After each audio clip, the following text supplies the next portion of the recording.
joining the second in our series of 4 Western Water Resilience workshops in 2024, aimed at empowering ag advisors to partner with small-scale growers.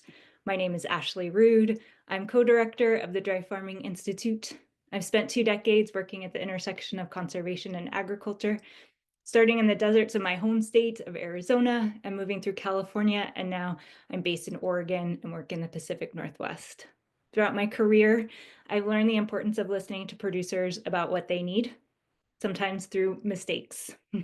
It's a practice I return to again and again, just as I know a lot of you here in the Zoom room do. And through all this listening, I think we know that small-scale producers face daily challenges. And I see how all of you in this room work to support them amidst this system that often rewards the status quo over innovation, extraction over sustainability, and commodities over healthy ecosystems. Given the upcoming shifts in leadership at the federal level, I think it's likely that challenges for small-scale and underserved producers will intensify, making it even harder to navigate systemic barriers. This reality today makes our gathering especially vital. I'm really grateful to be here with you, building a network to support farmers through these uncertainties around water access. I'm really thrilled with the response of folks who signed up for this series. We've had over 150 participants sign up from across Washington, Oregon, and California, as I think you've seen in the introductions coming through the chat. Folks are from urban and rural areas alike, and some of you are really seasoned in tackling water issues on Western farms, while others are newer to the field. I even noticed someone here in their second week of a new job. Shout out to Elaine if you're able to make it today. In a few minutes, we'll see a little bit more about the folks who signed up for this training in a little interactive exercise. But together, we've shared commitment to helping farmers navigate increasingly uncertain water conditions, whether they're facing too much or too little at different times, and as our summers grow hotter. So this series was developed in response to a growing need along the West Coast. Water access, as I mentioned, is becoming less certain, and as a lot of you responded in your registration as well. And traditional approaches often don't address the unique realities and barriers faced by small-scale and underserved growers. Despite these challenges, farmers and advisors like all of you have created really innovative solutions. We don't often get to hear from each other across state lines. And life moves fast, and it's really hard to keep track of everything. So these workshops are about creating a dedicated space to pause, share insights, and learn from each other across state lines. This is part of a multi-year federally funded collaborative project led by our partners at American Farmland Trust, really focused on supporting Western water resilience through co-learning and community building. And today's focus is going to be integrating economic realities with water resilience. Before diving in, I really want to acknowledge a few limitations in our series overall. We're not covering specific water rights, as they really vary by state and watershed, and we can't provide exact recipes for really specific farming practices in specific locations because there's just too much variability. However, I have pulled together some resources which we can share with you in the chat through this session today. And for those who missed our session last week, the foundation session, we discussed key water resilience themes like creative ways to reduce water use from a farmer here in Oregon, some unique soil moisture strategies, soil moisture monitoring strategies, and the importance of meeting farmers where they are. And today we're going to build on these ideas by exploring the intersection of economic realities and water resilience. We also have an agenda for the day, which we can link into the chat. But overall, I'll just give you a picture of the flow of today. We're going to start out with some interactive exercises and introductions. You'll go into a breakout room with just one other person because we're trying to get folks to meet each other. And then we're going to hear from a great group of panelists on creative funding solutions and approaches to support growers. And then at the end, we're going to go into a longer breakout room where you can get into some discussions with each other. Before we get started, I want to provide some grounding agreements for our space today. I hope we can all listen with curiosity and respect. I hope we can set aside assumptions and speak from our own personal experience and allow space for others to share. In terms of the Zoom room, if you could keep yourself muted in the main room and keep your screen on when we go into breakout rooms in particular, that would be great. Please use the chat box for relevant conversation. And a note that I don't have any scheduled breaks in here today, so please take them as you need to. And I hope we can make the most of our time together today over the next sessions. This is a really unique opportunity to build a supportive community and learn from one another and strengthen our collective impact.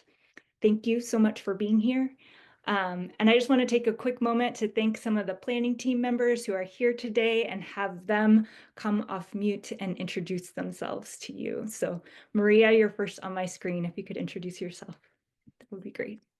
Good morning, everyone. My name is Maria Zamora. I'm an assistant professor at Oregon State University and an irrigation extension statewide specialist. So what motivates me to join this workshop today is really that opportunity of collaboration and creating this network of support for producers across multiple states through listening, through innovation, and through research.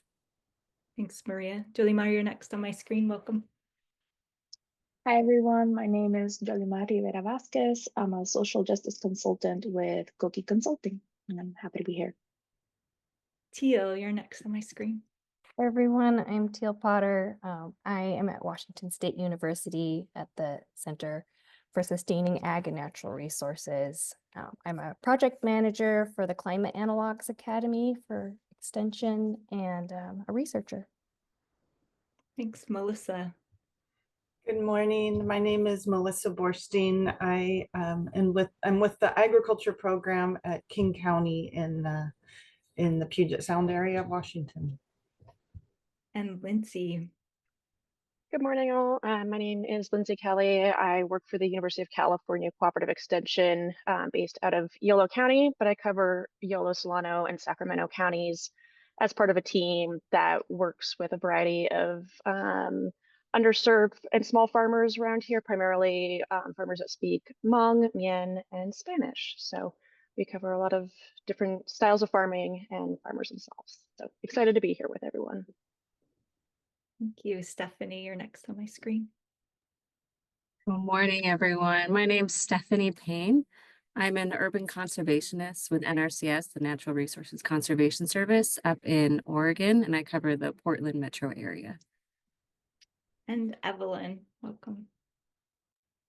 Hi, everyone. I'm Evelyn Nordberg. I'm the agroecology team coordinator at the Resource Conservation District of Monterey County in Salinas of the Central Coast of California.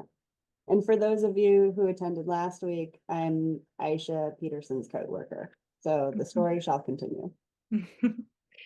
Thank you. So this has been my most of our fabulous team of planning team folks who have been helping me put together these workshops, and they're supporting today. So thank you so much. And with that, maybe Teal can lead us through more information on who's in the room today. Take myself off mute, sharing, and present.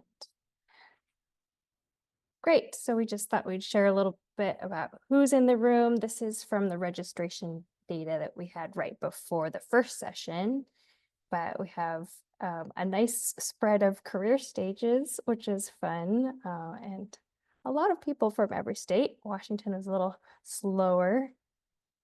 And let me go to the next one. Also, the majority of folks already work with underserved growers, which is exciting. Similar proportions across states. And this is what you all reported for your biggest challenge. If you put multiple, I threw them in here too. So water rights and access includes a lot of things, including land access.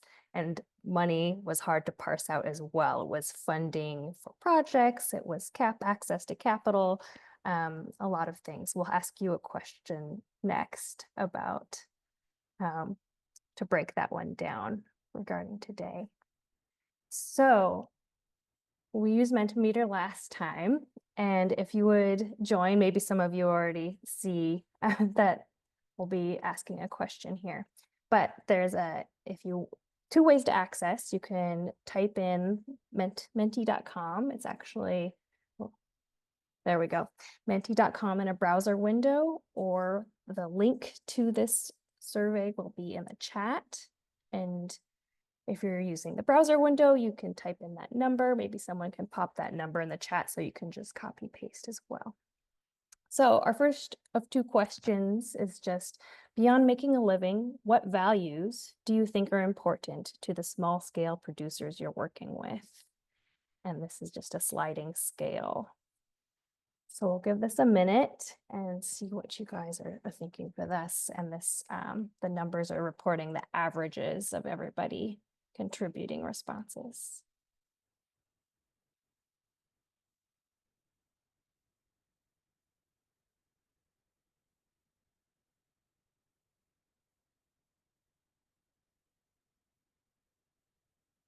Good job. Lots of people getting in now.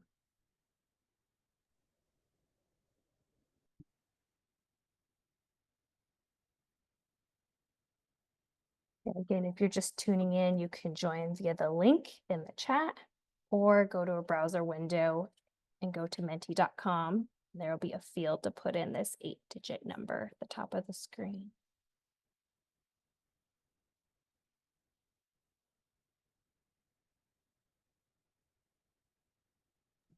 And I'll just, Clicking in slow. Go ahead. yeah, I'll just add that one of the reasons I thought it would be good to start here is, even though we're talking about the sort of economic realities today, I just, and the small farmers that I've worked with, I just think it's so important to remember they're bringing all of these other needs to this space. I thought it would be nice to start there rather than just going into the economic piece too quickly.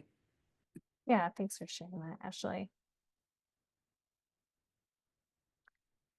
Okay, this might be slowing down a little bit. Looks like all are important to some degree. The most important values I see are food security and providing economic security. So with that, thanks for contributing. We have one more question. I'm going to move on. So you'll see this change on your screen too. And this question is, what do you feel like are the biggest economic challenges facing small scale producers? So this is getting into a little more nuance. And this is also a sliding scale. I'll let you guys read this. And Ashley, do you want to contribute the thinking behind this question? I think it's just nice to get a little bit more into the nuance around what's really impacting producers. Mm-hmm.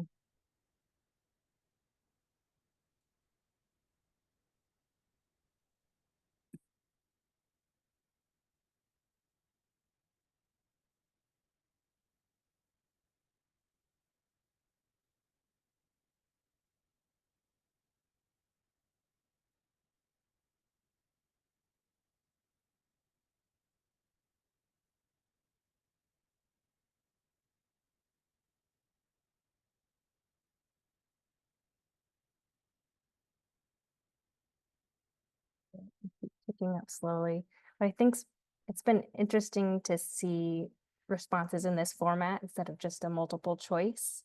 But what's also sort of telling is that the leading answers kind of have staying in the lead. If there was really a diversity of options, you'd see things changing dramatically, but there's some consistency here in how people are thinking about these challenges.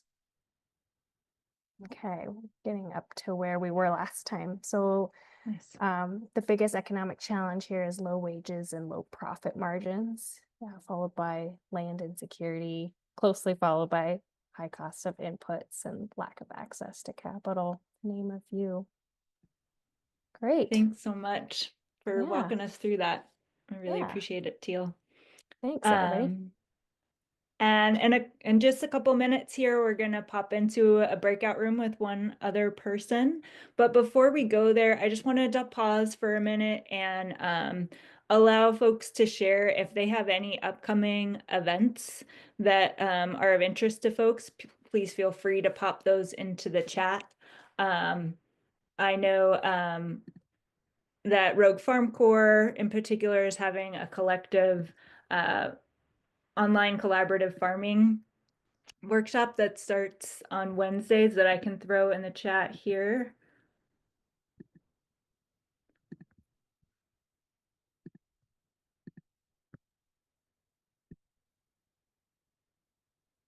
That could be interesting to folks. And also feel free throughout, the rest of our session today, if you have resources or events to share, we will probably create another time later on in the session for folks to share.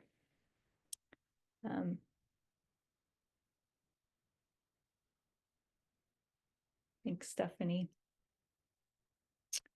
Well, with that, in a moment, we're going to head into a breakout room with one other person. You'll be in there for 10 minutes, and the hope is to have a quick discussion. And if you, definitely introduce yourself to the person and share what current projects or approaches to water resilience are really exciting to you. And then just a note that if you could think about interesting that they learned. So if anyone wants to share.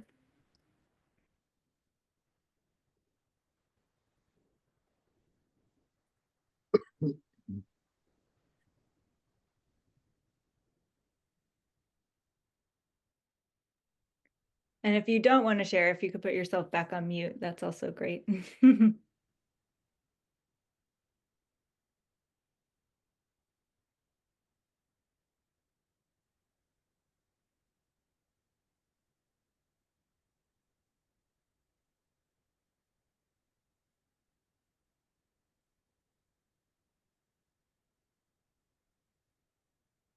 I can share, Ashley. Yeah, go for it. Hi, everyone. I'm Erin Upton. I work with American Farmland Trust.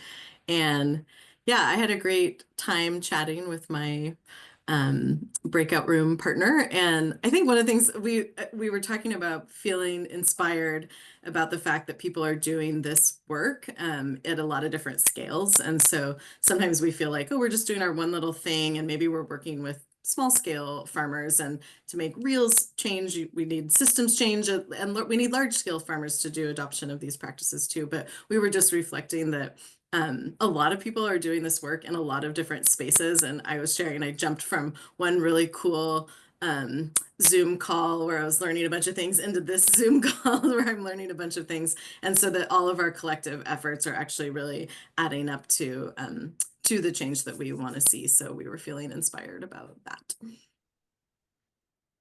Thank you so much. Does one other person want to share before we head into the panel discussion?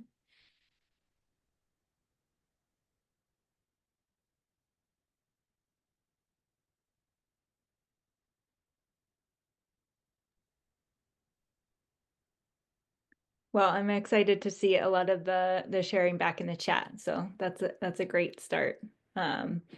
With that, I thought we might transition into our panel discussion. So again, today is really about thinking about integrating economic realities with water and climate resilience. And I really hope that we can walk away with some ideas of how to use creative funding solutions to better support producers, and ideas of how we really improve those funding opportunities.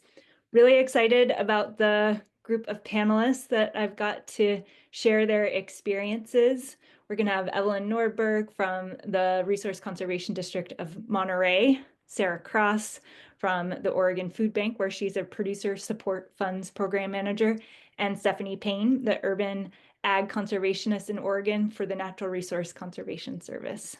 So if we can spotlight those folks, that would be great. Welcome. So to start off, I thought we would just do a nice background question. The idea is that supporting small farmers who are struggling to get by financially often requires really creative solutions, including weaving together various funding sources. And so I'd love to talk with each one of you to know, how have you approached this challenge? And can you talk more about how you weave together different funding pools to support farmers in building water resilience? So I'll get started with you, Evelyn. Hey, yes. So I'm Evelyn. I work with the Resource Conservation District of Monterey County. We're in the central coast of California. And as technical assistance providers, it's really not always our job to figure out where the money's coming from, where the money is going. But in order to implement these conservation practices, we do often run up against the wall of, oh, the farmer can't do this because the money's not coming at the right time, or they don't have the land access, or maybe they can't afford it now, but yeah, after they sell their strawberries, they could pay it back. And so trying to be cognizant of all of those issues has been, I guess, really challenging. And one of the stories that has come up in conversation, since I'm on the planning team, it comes up in conversation behind the scenes a lot. Our organization recently, we did a block grant with the California State Water and Energy Efficiency Program. And the goal of that is to help farmers improve their on-farm infrastructure. And so we've been working with farmers to build these applications to try and put down solar and improve their well pumps and to fix leaking pipes, things like that. And in building these projects, realizing we need to coordinate with the landowner, and they can't afford to implement these big projects that are on the order of $100,000 to $200,000. They can't afford to do that all right now. So how do we then combine the CDFA SWEEP program, for example, with NRCS EQIP? How do we combine those? And then going to our partner organizations and going, is there an interesting and creative way that we could create, for example, a loan where there's a nice loan upfront with low interest that can be merged in a way so that these grants support the loan program? And I think the solution ultimately that we come up with, the story to tell, is that one program by itself doesn't work very well. The trick is finding the puzzle pieces between, in our case, it was SWEEP and EQIP and FSA's REAP program and a bridge loan with a local lending agency, California Farm Loan. So finding the creative ways to put those puzzle pieces together has been really successful for us. And I go will ahead. popcorn this to Stephanie. Tell your story. Thank you, Evelyn. Yeah, so everyone, I'm Stephanie Payne. I'm an urban conservationist with NRCS up in Portland, Oregon. So I came into this role last July, and I work with urban producers in and around our metro area. And I think 99% of the feedback I was getting from producers was interest in rainwater harvest catchment systems. Most of the folks that I work with are on municipal water and are spending thousands of dollars every year for that municipal water bill. So that's huge on everyone's mind. And that doesn't really, rainwater catchment's really hard to pencil out on larger scales, but in this area in particular, it kind of makes sense. A lot of folks are growing on square footage rather than on acres. So that was a real possibility. The problem was when I came on into this role in this area is NRCS doesn't have any, or at least, we didn't have anything specific, any fund pool specific for rainwater harvest catchment systems. And the way the NRCS works here in Oregon, I know it's different from state to state, but here we need to have very specific fund pools that are geographically bounded, that are treating very specific resource concerns. We can't just fund any project that kind of walks in on the street like other states can through EQIP, like Evelyn was mentioning, that the Environmental Quality Incentives Program. So what I did when I first got here is I was able to fund a few of these rainwater harvest catchment projects, kind of Frankensteining together a contract with existing fund pools. Like we have an organic initiative for folks that are certified or transitioning or exempt. So a lot of like my nonprofit folks fell under this exempt status. It's when you're making $5,000 or less, or grossing $5,000 or less annually in organic sales. We had like a soil health CIS that had some funding for a heavy use area. So basically a gravel pad that I was able to fund in conjunction with East Multnomah Soil and Water Conservation District funding for a cistern to help increase the storage capacity for an existing rainwater harvesting system. So not just like internal funding pools that I was kind of scraping together, but also working with our conservation districts to help support their funding and fill in gaps where we could.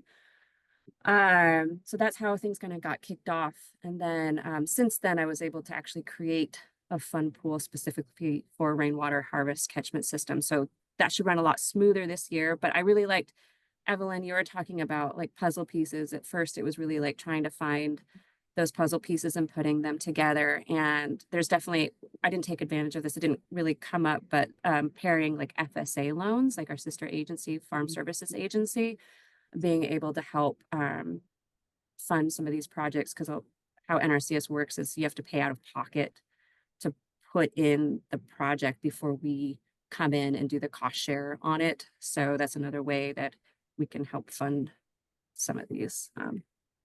Yeah, so. Love the Frankensteining and puzzle piece putting together. And Sarah, I think you've done something similar and a little bit more creative as well from where you sit at the food bank. Yeah, thanks. So as Ashley mentioned, I'm the Producer Support Funds Program Manager. I see some of my farmers here on the call, and as well as my Oregon partners. And what Evelyn and Stephanie just mentioned is like, it's beautiful as far as why tech assistance is so important. So as someone who runs a various amount of grant programming, especially from a food bank perspective, so as a mostly donation-based organization, I'm on the food systems team, and so have a small pocket of funding to run grants that are specific for our priority equity communities, Black, Indigenous, people of color, immigrant, refugee, trans and gender diverse, and single moms. And with that unrestricted funding, we can fund people up front without reimbursement. So funding at the beginning of the season, so then they can pay for their seeds, their amendments. We don't ask for receipts either, so they can actually spend the money on whatever they want as long as they, during the season, show that they've donated that amount of food. But we've also cut it up and had some funds directly going towards mini grants, because a lot of the farmers that we asked initially, it's great and all that you want to buy food from us, but because we've been historically underserved, no one invested in us, and so we need some infrastructure to even just put things in the ground, implements, labor, etc. And so because of it being unrestricted funding, we had free reign to run it, which I guess it's a luxury to have that kind of, it's a small amount, but it's still root cause work, and so it allows the creativity to expand when you think of it as root cause work and not just putting food in people's mouths or and in terms of the creative solution, the puzzle pieces, it's more from my perspective of leaning on the different partners in this room and elsewhere who have access to resources, whether it be funding or tech assistance. Otherwise, it's building those relationships and maintaining them, working on the trust with not only them, but the farmers themselves, because they come with a whole host of experience and community behind them, and it's investing in them and investing in the community that will then, give back again and again.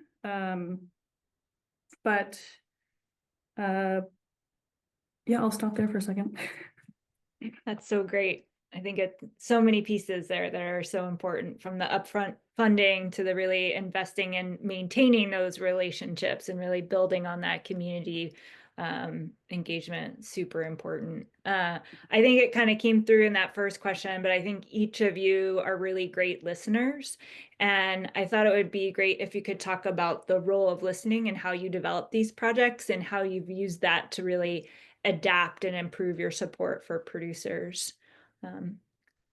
Maybe can we start with Evelyn again? Sure. And I'm going to steal something that you said, Sarah, that's all about the relationship building. And obviously you can't have relationship building without listening.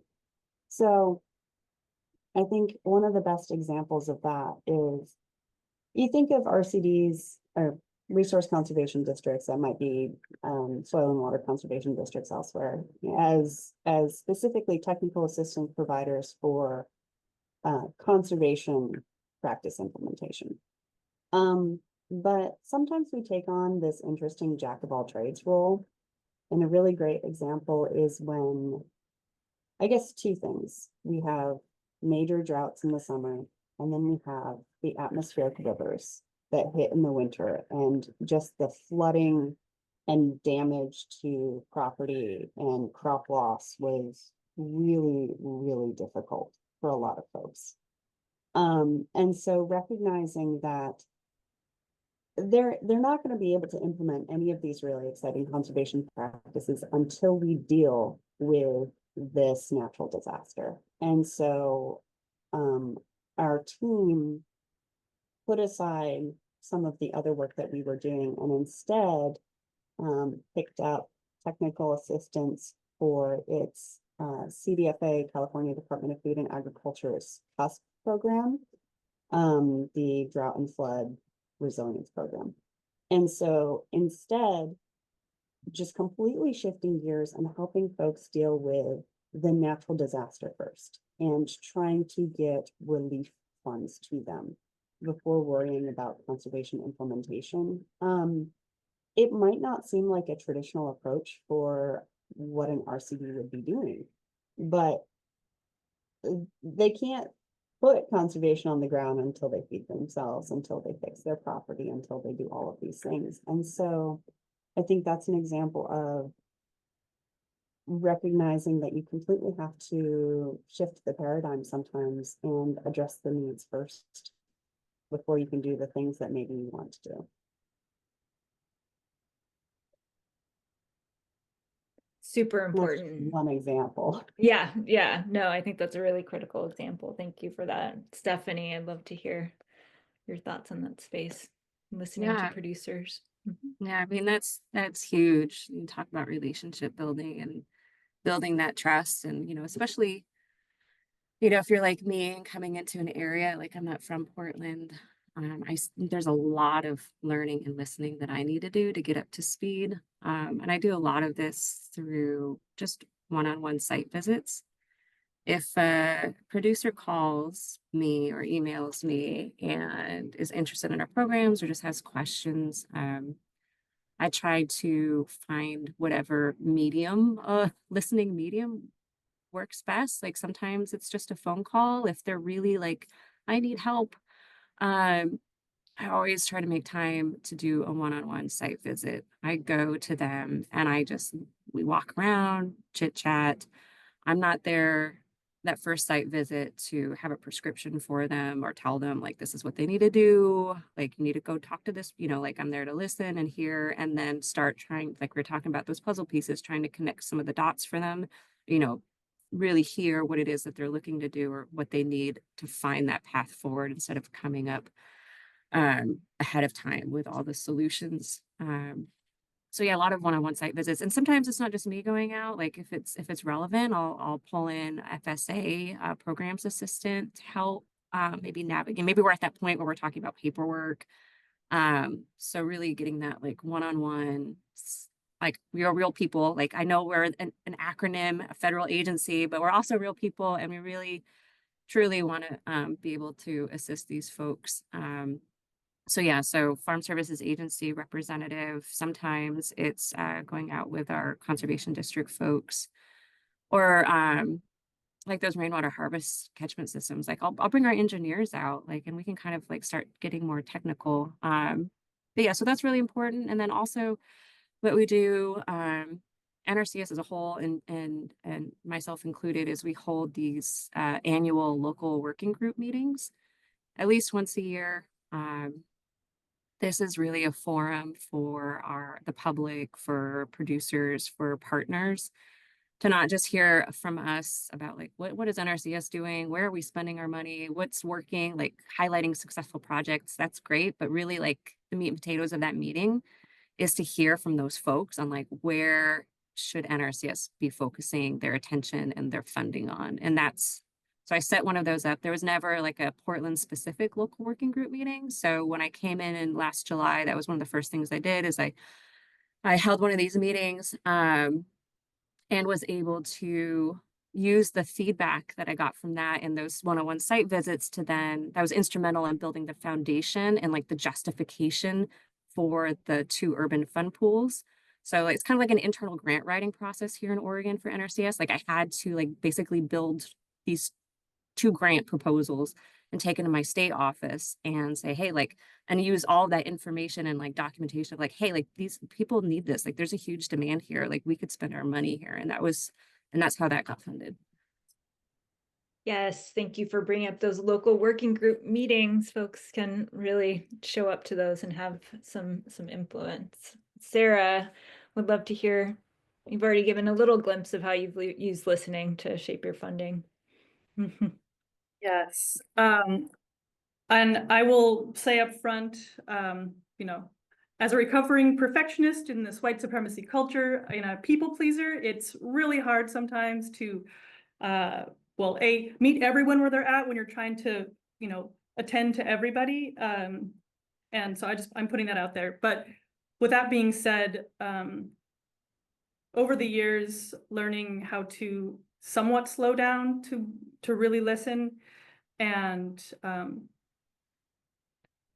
in building that trust of saying, call me if you need anything. I know it sounds kind of, you know, generic, but the more I make myself available, it feels like when I'll use a farmer, for example, because I work with other producers besides farmers, but if a farmer texts or emails or calls and is worried that they might not be able to make good on the grant that they've received at, say, the beginning of the season, it's like, we're okay.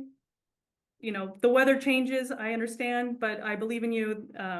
And just kind of making that known that I'm here to support them and not be punitive as the grantor, excuse me.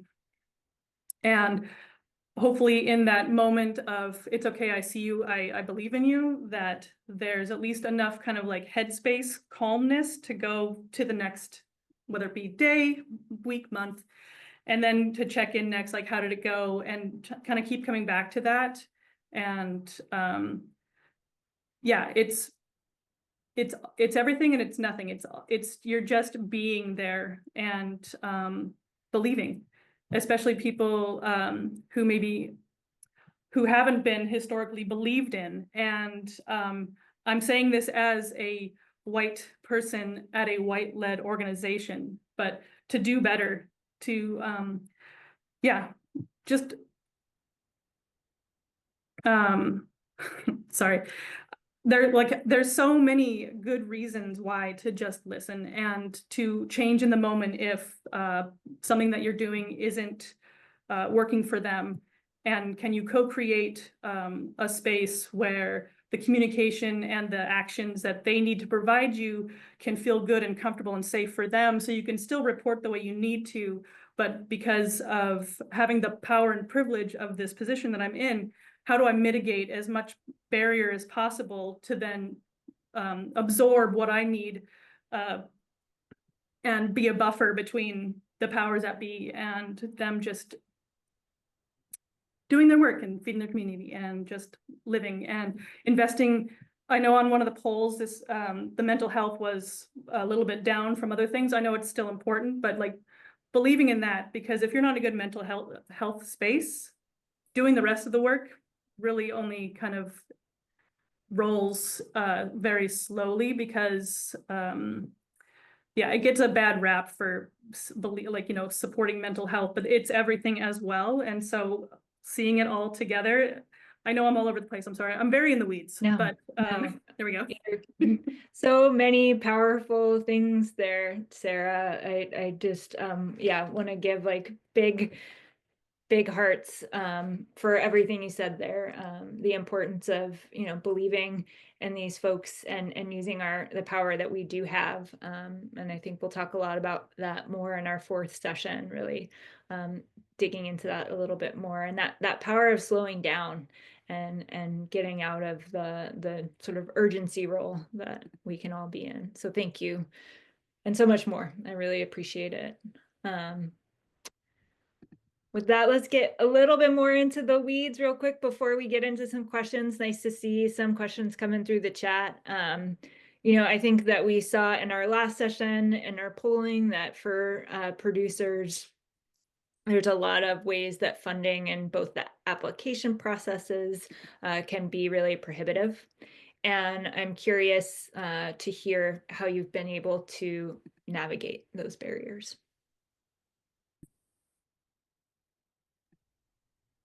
Well, that's a really good question. And sometimes that feels difficult even for us. Even for us who, like you were saying, Sarah, come from a position of privilege of being highly educated, being white, being part of this system and really understanding the intricacies of it.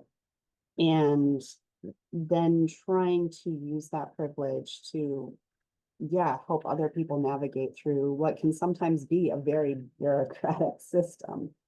And I think one of the things that I'm really proud of our team for is I'm actually the only non-bilingual person on our team. Everyone else is bilingual, and we primarily work with the historically underserved Spanish-speaking small farmers.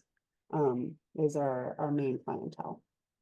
So being able to approach people in their language, it seems so trivial and yet so radically important.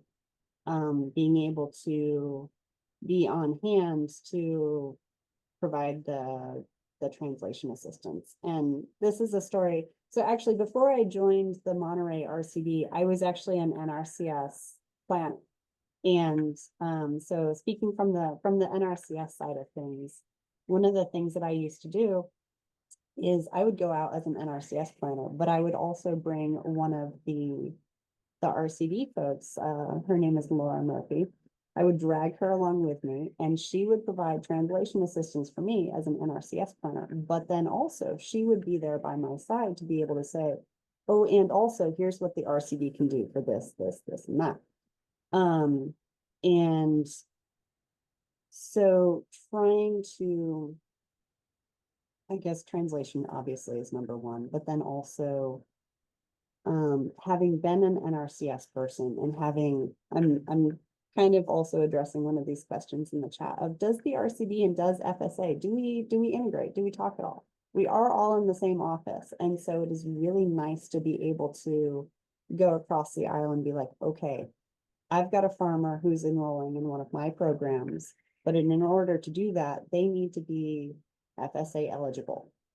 Can we set up an appointment for them? They need to come in person. They do speak Spanish. Can you get one of your Spanish-speaking FSA folks to take on this case, please? And then being able to just walk across the aisle back and forth and be like, okay, they're enrolled in FSA now. Hey, what do we think about getting them involved in? Are they interested in NRCS EQIP? Are they interested in any of the other NRCS programs? And being able to understand the system so that we can hold their hands through the process. Because yes, even as an English speaker, highly educated, sometimes this makes my eyes go crossed. I can only imagine what it's like for folks who don't immerse themselves in this process every single day. And so that's really been our goal, is we understand the system so that we can translate it to them in a actually meaningful, real language way. Thanks, Evelyn. That dual translation there is super important. And appreciate you mentioning that in some cases, conservation districts are co-located with NRCS and Farm Services Agency, which isn't always the case, but it's really interesting how that co-location can really, in some cases, make a big difference. Stephanie, I'd love to hear a little bit more from you in this space on how you make these funds a little bit more accessible to producers. Yeah, it is an upward battle. So being a federal employee for a federal agency, as Evelyn knows, as many of you all know, hands are tied by policy, by federal regulations, and there's no getting out of paperwork, unfortunately, at this moment.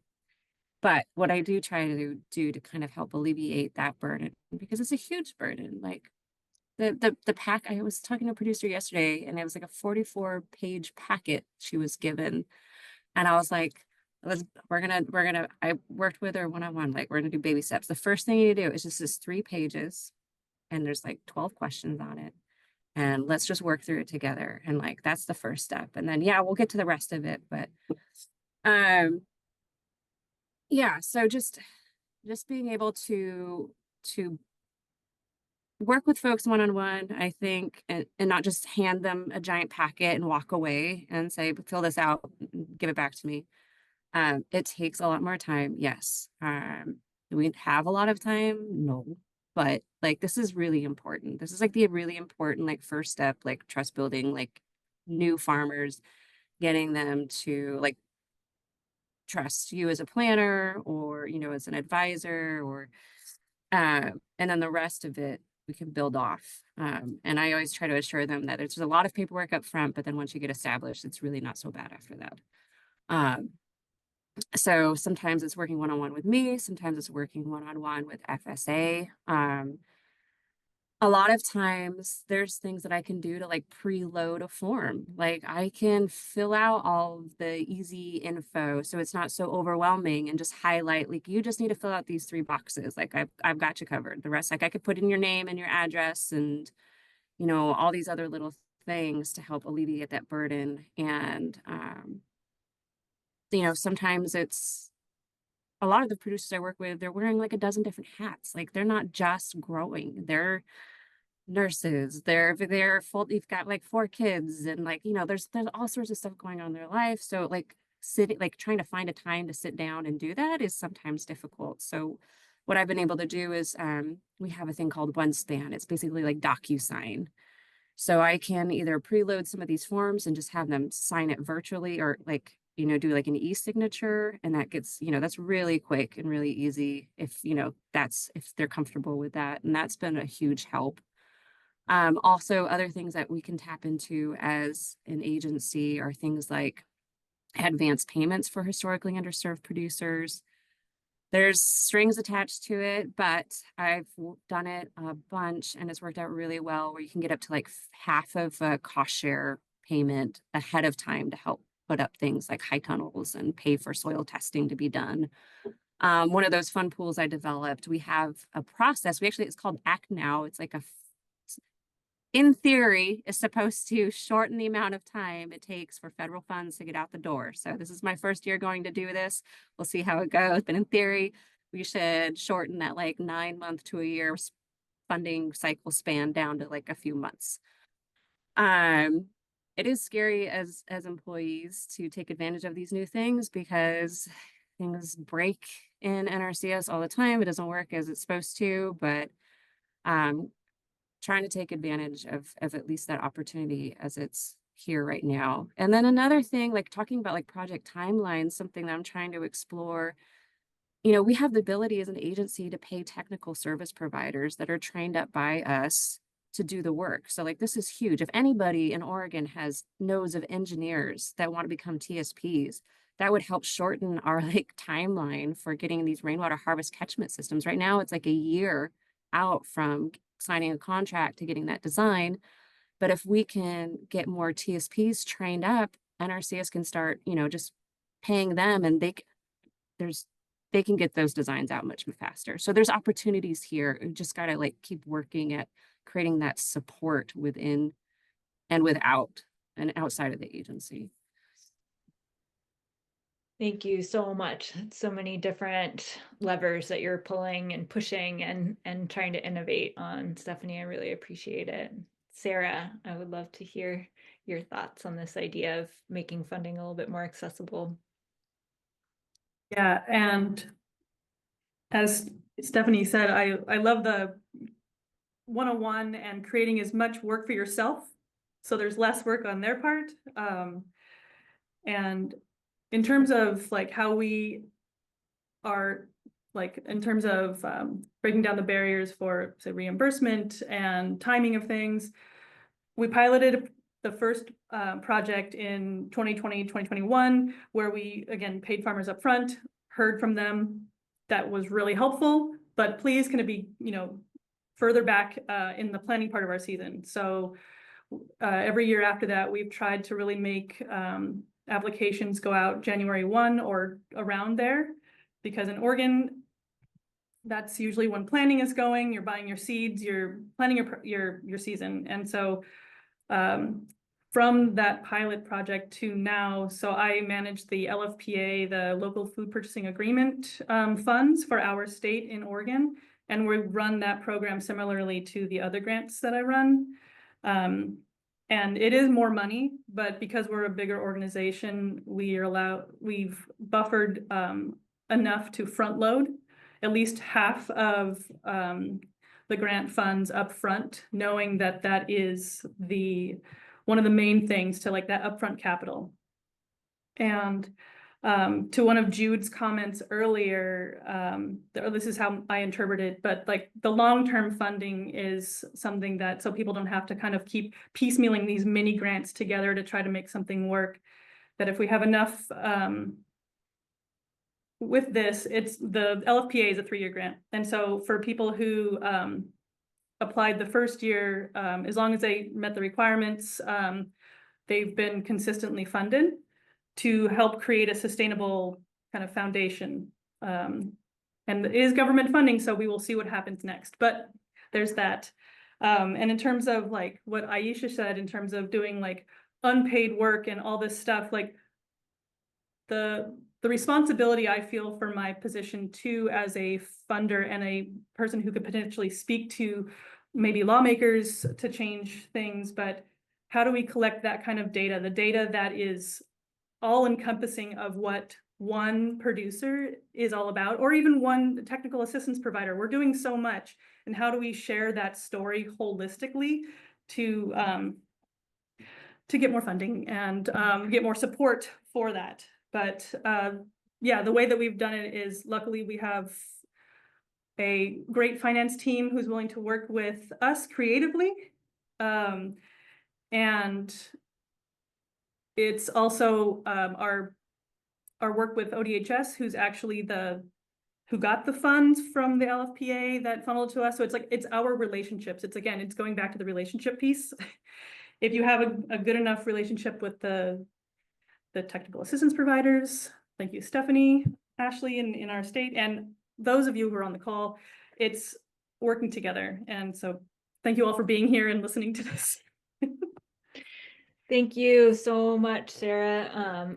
I'm just so excited to see a lot of different questions coming through the chat. And I think Teal is going to offer to go through some of that Q&A.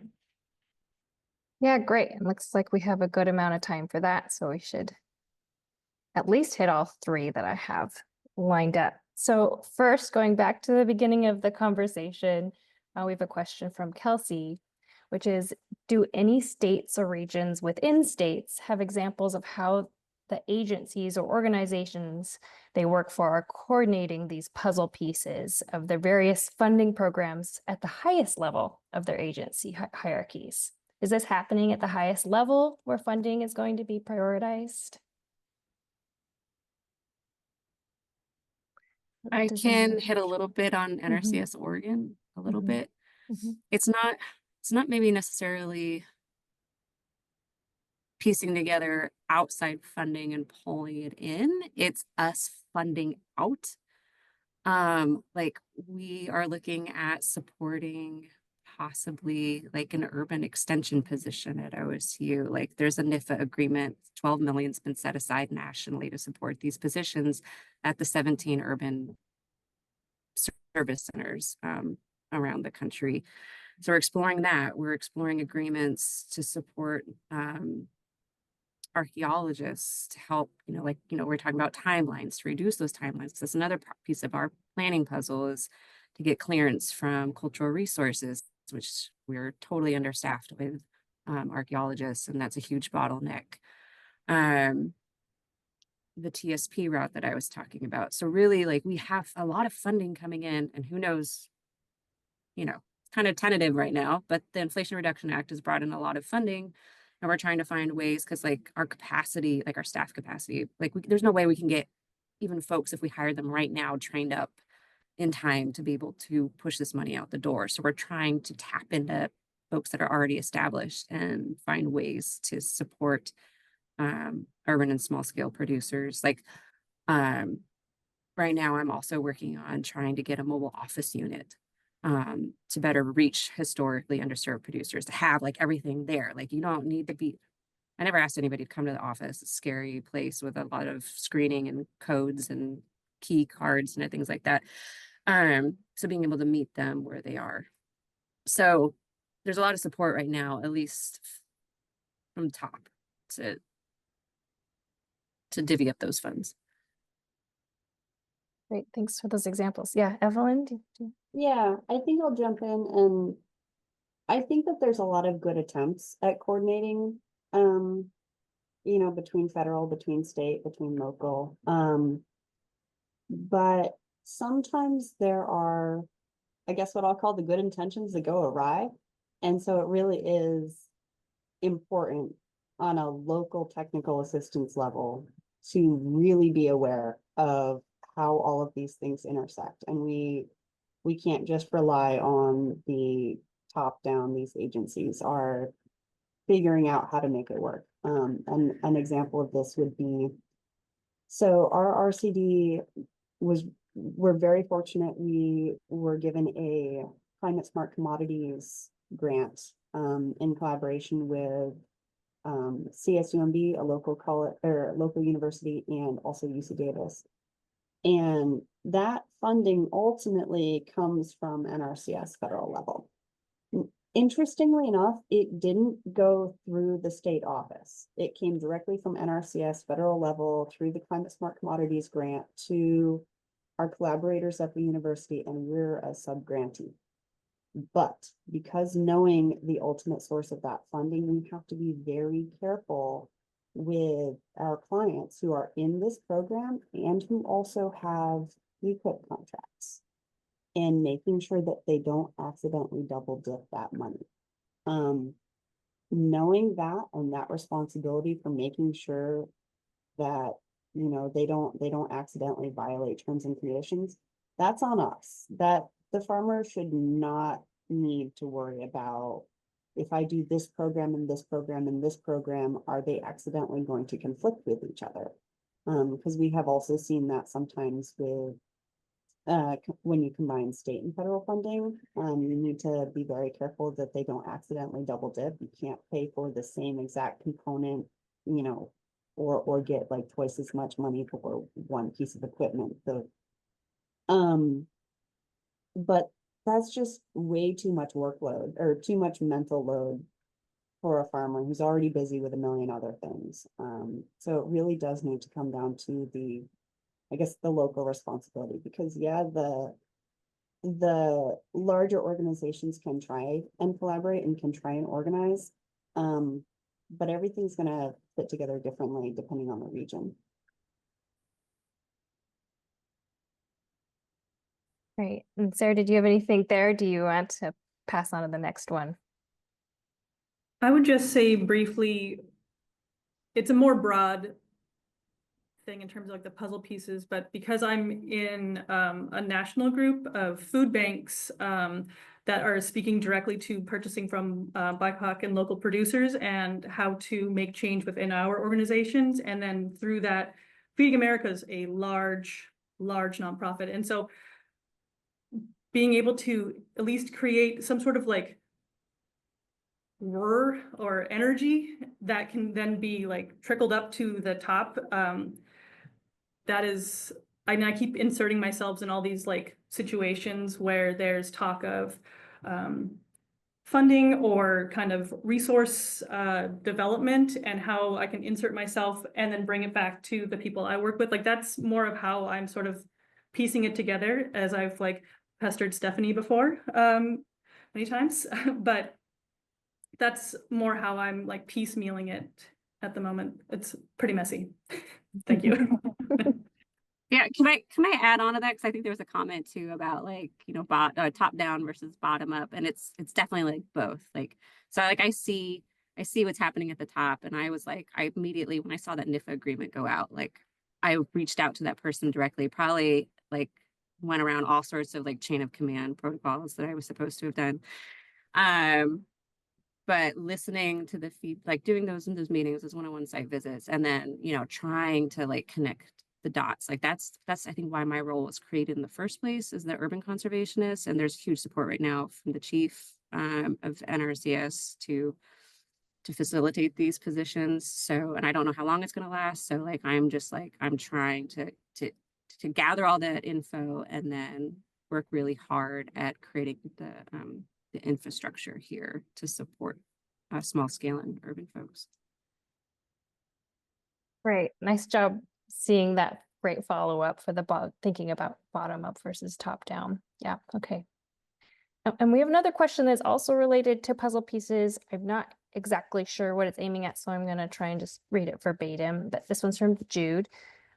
What about navigating these puzzle pieces? Who are the navigators specific to each farmer who are too busy and overwhelmed by needs and challenges accessing so many opportunities? Who does the farmer-specific advocacy, applications, and TA access? I don't know if this is like who does it or who should do it. Yeah, there is a nice response already in the chat to that one. And Jolimar is putting these questions in the chat if that helps you, everybody follow along. Yeah, I think that's a really good question. And I think also the answer is partnerships, which we're going to discuss in one of the later sessions. You know, who does it and who should do it? Those are both great questions. And I think the answer is really building a strong coalition of, you know, our RCD couldn't function the way it does without our NRCS friends, without our FSA friends, without our friends at California Farm Link and Kitchen Table Advisors and CAP. And so really, whenever an opportunity arises and, you know, and one of our myriad of partners who I've probably also forgotten some, whenever they find out about something, making sure that everyone in our collaborative network knows about it and then can just like push out the narrative to all of our farmer clients who usually are mutual clients. Making sure that that information gets spread widely is really important. So I think in our case, the answer is there's an overlap of people who are doing the work and coordinating and navigating and making sure the puzzle pieces fit together. But none of us could do it alone. It absolutely, without these partnerships, it would all fall apart. I don't know the answer to this. Like, I really wish there was like a silver bullet organization that knew all the puzzle pieces and where each would fit. I think all of us are trying to do our best with like knowing what's available in our area and connecting people. I've often thought, and maybe there's organizations like that exist that are out there that are just I don't know about or that just aren't nearby, but to have like a small scale advisor, like you are assigned this person and they are like your person and they help like find all of the things that would be relevant to your operation and what you need. But I don't know of one. So I think we're all just trying to, and it's huge. It's huge. It's like the amount of programs and funding and the way they all work, like it's a massive, it took me like years just to figure out how NRCS works, like, and now just trying to be able to like communicate that, let alone like everybody else's agencies and nonprofits. So it's huge. I wish there was, if someone has a good answer for this or solution, I would be all ears. Yeah, and this next question is really in the same theme of nuance. I don't know if Sarah, if you had anything to add before because Sarah's an ultimate connector. That's true. I was just going to, again, on the active relationships, but with all the producers that I am connected with, who are they connected with? And, maybe bridging that relationship. Hey, can I reach out to them if I don't already know them? So I feel like that at least is comforting to me to have another, because I work statewide, so I can't be everywhere. And I don't want to be everywhere. And I want to make sure that the people in those areas have the trusting relationships, and I don't come in and tell them what to do from the, Portland side of things. But yeah, no silver bullet, but that is my direct contact. And from there, that's when the real work happens with the foundation that we're all weaving together to hopefully, yeah, okay. And I'll just add that one of the things that we've talked about a lot in our planning team conversations for this is just the sort of rapid turnover that's happening, really at every level, from the nonprofits to up to NRCS, and the challenges there. And again, so building the broader coalitions is so important, because, that's just sort of how I think for a little while I was like, well, what if we just build up the culture so that people want to stay where they are? And that's just not the reality of our current lifestyle in the US. People are switching and moving, and so it's still about weaving that wider web if we can.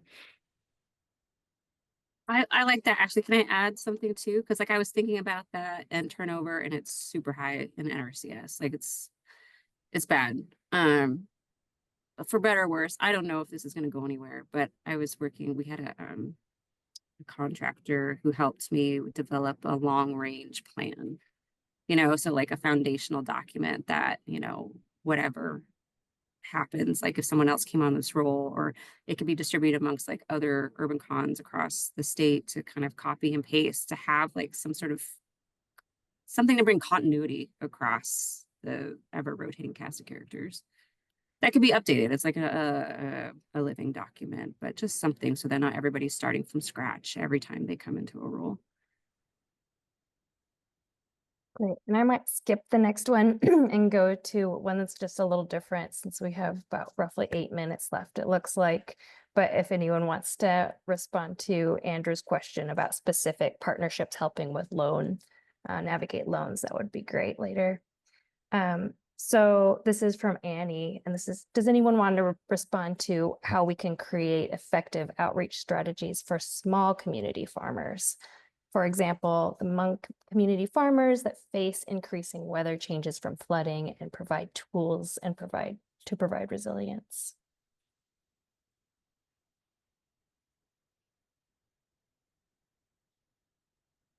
Yeah, that's a really interesting question. And I can't speak to the Hmong community since we don't have a large population of that where we work. One of the really effective strategies that our organization has had, and which Aisha mentioned last week, is working with the Agricultural Land-Based Training Association. That is specifically designed as a school and as a farmer incubator for these very small scale, very beginning farmers. And then the key is developing that relationship with the farmer early on, like as they're coming in as a brand new farmer, forming the relationship. Hey, we're the RCD, we're technical assistance providers, you're at Alba now, and we will still be here even when you graduate from Alba and you leave their property and you form property somewhere else. We'll be available as technical assistance providers. I know that, maybe we're spoiled by having that organization, and those type of organizations don't exist everywhere, but maybe they should. That's an interesting point of opportunity. Is these farmer incubators have been really interesting and really helpful for being a nexus, I think, in our area.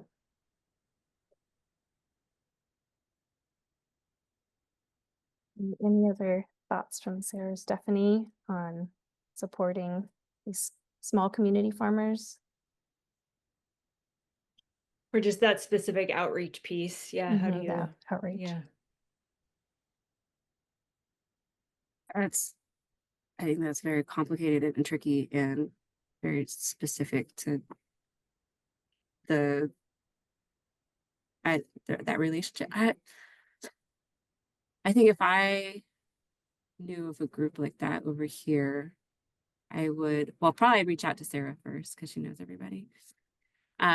Reach out, but really like reach out to partners that might already have existing relationships and try to tap in that way. I think like the cold call or the cold like that it's called that for a reason. It's a little could be shocking and a little off-putting to some, but I think that would be like my first strategy is figure out where there's already connections.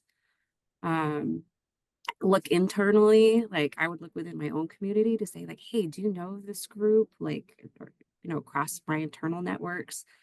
And I think that would just be the first way that I would approach it, and then listen and hear what the best way forward would be. Yeah, I just second what you said. And then the trust, once you have it's like the producers I work with, there's always like ongoing trust building.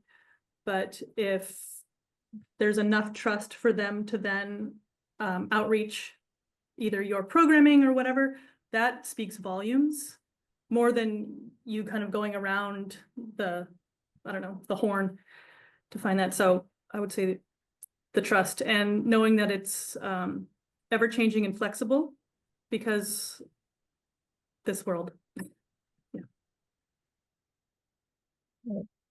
And thanks for everybody for contributing thoughts in the chat too. We've had some nice responses there.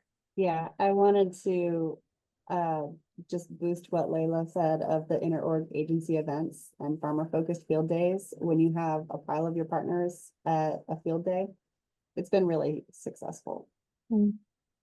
Yeah, and I would also like to boost that up and say, like, I know a lot of folks at least within NRCS, we can all be a little introverted. I think just naturally, like, we're drawn to this kind of work and natural resources. But I would encourage everyone, if you're at these events, to just like reach out and like talk with folks, just ask questions and get to know who the farmers are that showed up and like why they're there, like why they're interested, and just get to know them. That opens up so many doors. Great. Thanks, Ashley. Should we wrap that up with where we are? Yeah, I think that's a really great way to end. I don't know, Sarah, if you had any other final words before we go. Okay. No.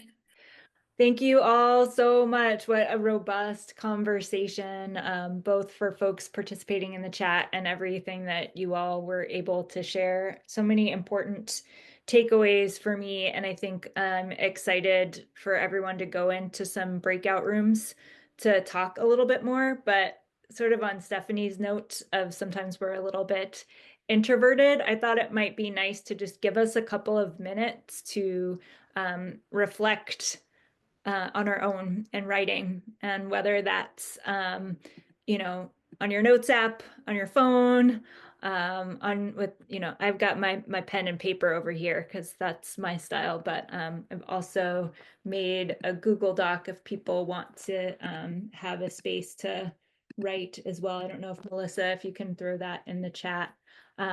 But I thought we'd take a moment with the reflection questions that we're going to have in the discussion groups. So just thinking through the approaches from the panelists and how that can inform your work. Where are you encountering some obstacles related to these approaches? I think is a good place to start. So I'm just going to set my timer for like 2 minutes here, 3 minutes, and let folks reflect before we head into new breakout rooms. Thanks. Thank you all so much for that panel discussion. It was so fantastic.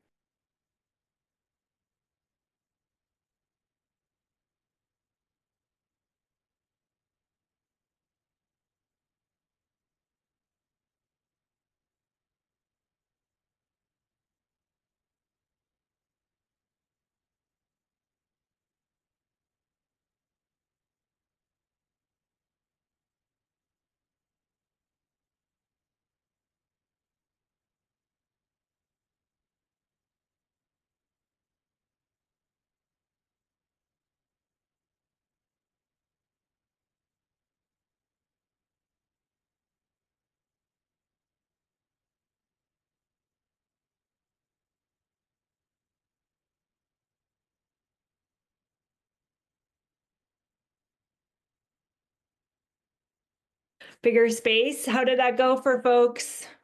We get some thumbs up. I'd love to hear a little bit more. I want to be on a fly on the wall in every one of these conversations. So Teal, I don't know if you could share the Menti space again for us.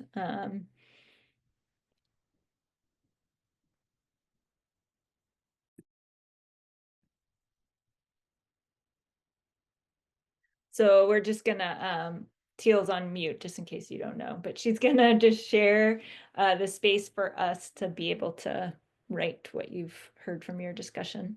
Thanks, that just took a second, but we're going to use Mentimeter again. If you have that browser window open, you can still access this, or you can join in a browser window at menti.com and plug in that 8-digit number at the top of the screen, or maybe we can get that link put back in the chat to go there directly. And here you can just type in an insight from your discussion. That would be great to see. And after we get a dozen or so, we'll let you read and vote on things that resonate with you.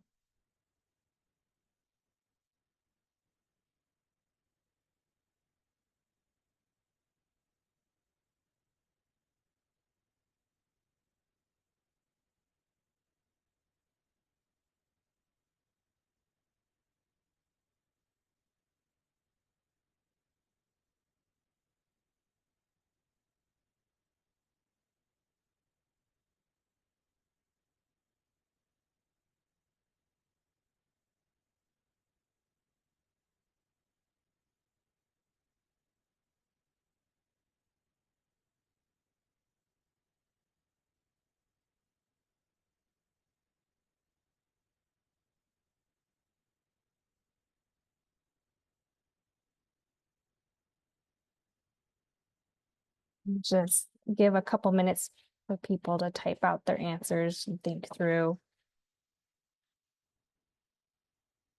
And I encourage people to read the responses now and see if they are contributing something that's a little bit unique or hasn't been stated already.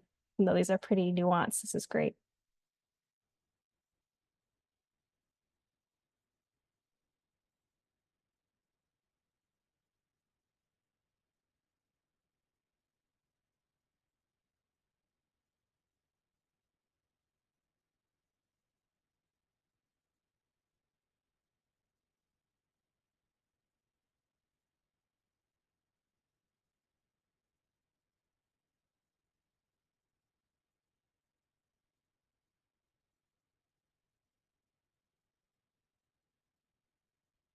Okay, if you're typing, I'm gonna give you just another 30 seconds to finish your thought, and we'll reflect on the ones we have.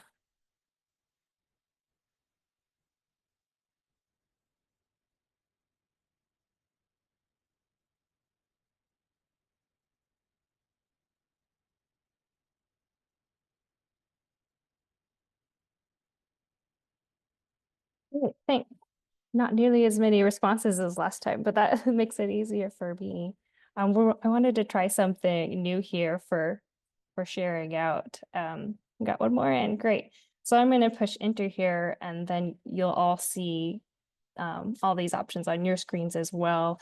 And it'd be nice if you could just vote or click on the ones that resonate with you, so we can see what you're feeling right now. Let's try it out.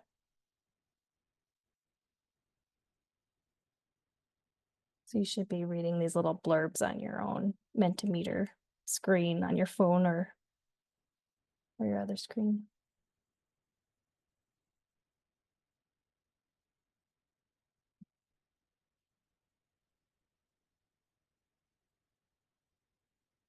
It's interesting, this process isn't live. So I have to just click enter when I feel ready. I can't see what you're doing. Yeah, I was getting into the voting just to see a little bit, and it's interesting. It's kind of hard to read through all the different things too. Yeah, even with only a few kind of long answers. Okay, well, I'm just gonna push enter here. I'll give you another 10 seconds. Oh, we have 5 people. Oh, I can't see that there's 6 people voted. Oh, okay, they're Oh, coming here we in go. now. People Here are we go. Yeah, it's a little slow because you have to click for your vote and as you read them and then hit submit. So people are probably still reading. We're figuring this out. Okay, thanks for that. Wasn't fine resolution facilitator help on this feature. Well, we got to learn by 13. doing. Yeah. And there's 27 participants right now. So Great. that will give you a sense of if people are voting, how many people Right. are voting. Well, a lot more people engaged in this part than submitted answers. So that's exciting too, just to see people are engaging with this. All right, we're sort of plateauing at 16 people. Oh, 17. So I'm going to show the results on my screen now and just read a couple of the top ones. Or I could call on someone else. Jolie Mott, we haven't heard your voice much today. Would you want to read the top ones? Sure. So the most popular one is we agreed on the huge importance of trust building and the benefit of increasing our interactions and collaborations. This is a real skill set that needs development in order to achieve higher goals. Closely followed by it helps to have resource providers that are schooled in the art of bending the rules. That's an interesting one. Thanks. Oh, thank you both so much. I think that was a fun way to look at what we discussed. And I love the schooled in the art of bending the rules idea for sure. Thank you, Teal. Thank you, Jolie Mott. And thank you all so much for taking time today. I really appreciate it. You know, so many important things came up for me today. And I think this piece on relationship building is just a really great segue into our next session next week, November 21st, same place, same time, 10 a.m. And we're going to be talking about the sort of shifting from this idea of a technical service provider being an expert in all things to becoming more of a coach.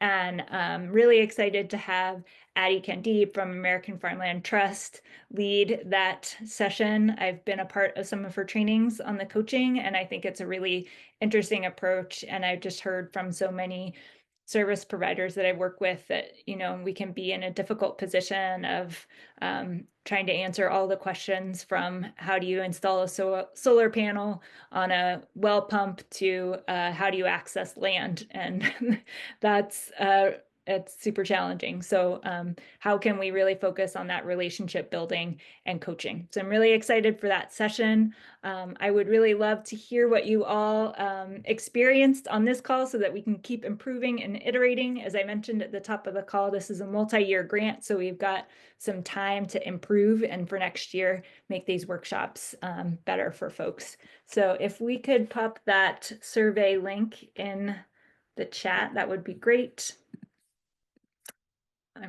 Thank you, Melissa. You've already got it done. And I'll let folks take the next few minutes to